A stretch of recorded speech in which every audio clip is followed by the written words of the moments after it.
révélée dans la pièce de théâtre des clowns par milliers en 1963, Marlène Jobert a enchaîné les rôles au cinéma.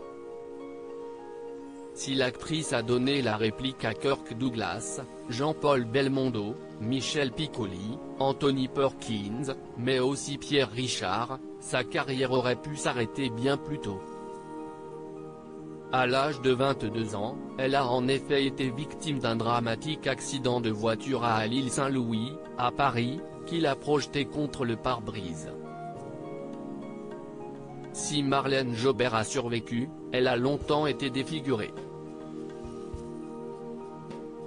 Dans les colonnes de Paris Presse, l'actrice avait révélé alors « J'ai cru devenir folle. C'était horrible. Je ne pouvais plus me regarder dans une glace, j'avais une cicatrice de 12 cm. Je pensais ne jamais sortir de ce cauchemar. La chirurgie esthétique m'a sauvé la vie. »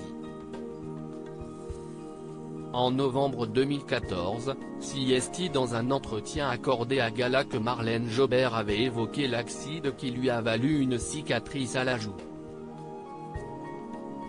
2 mois après notre rencontre, Claude, berinote de la rédaction, percute un véhicule mal garé et CST le drame. Je suis touché en plein visage.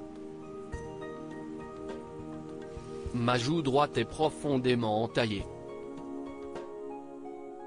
J'ai dû subir plusieurs interventions, ça a été long et difficile. À l'époque, je n'avais pas encore fait de cinéma. Je me disais qu'au théâtre, avec un bon maquillage, cela ne se verrait pas. Claude ne savait plus comment me gâter, avait-elle fait savoir.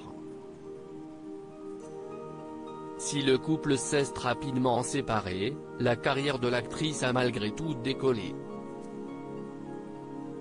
Après être tombé sur une photo d'elle, Jean-Luc Godard lui a en effet donné l'un des rôles principaux du film masculin-féminin.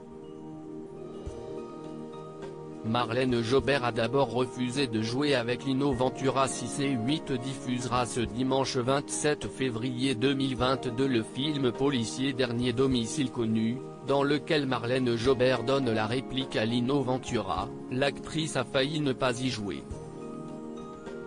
6 ans plus tôt, CST dans les colonnes de Notre Temps qu'elle a dévoilé, après Le Passager de la pluie que j'ai tourné avec Charles Bronson, je pensais naïvement que tous les rôles qui me seraient proposés auraient autant d'envergure.